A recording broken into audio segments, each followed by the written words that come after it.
Mahkamah Konstitusi memutuskan pasal yang mengatur tugas dan fungsi Badan Pelaksana Kegiatan Hulu Minyak dan Gas Bumi BP Migas yang diatur dalam Undang-Undang Nomor 22 Tahun 2001 tentang Minyak dan Gas Bumi bertentangan dengan Undang-Undang Dasar 1945 dan tidak memiliki kekuatan hukum mengikat.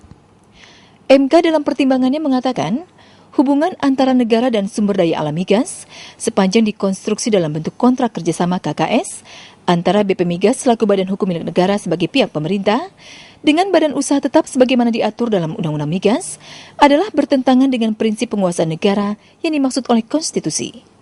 Dengan demikian, seluruh hal yang berkaitan dengan badan pelaksana dalam penjelasan Undang-Undang Migas bertentangan dengan Undang-Undang Dasar 1945 dan tidak mempunyai kekuatan hukum mengikat. Menurut Mahkamah, hubungan antar negara dengan swasta dalam pengelolaan sumber daya alam tidak dapat dilakukan dengan hubungan keperdataan. Akan tapi harus merupakan hubungan yang bersifat publik, yaitu berupa pemberian konsesi atau perizinan yang sepenuhnya di bawah kontrol dan kekuasaan negara.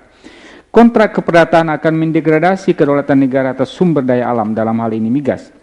Berdasarkan pertimbangan tersebut menurut Mahkamah, hubungan antar negara dan sumber daya alam migas sepanjang dikonstruksi dalam bentuk KKS antara BP Migas selaku badan hukum milik negara sebagai pihak pemerintah atau yang mewakili pemerintah dengan badan usaha atau bentuk usaha tetap sebagaimana diatur dalam Undang-Undang ANKO adalah bertentangan dengan prinsip penguasaan negara yang dimaksud oleh konstitusi. Pengujian Undang-Undang Migas ini diajukan oleh 30 tokoh dan 12 ormas.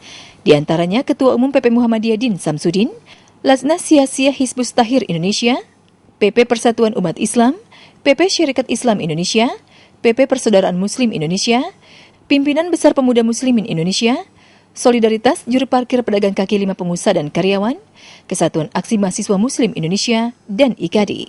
Berlangsung di ruang sidang Mahkamah Konstitusi Selasa 13 November 2012. Panci Irawan, Hamdi, MKTV News melaporkan.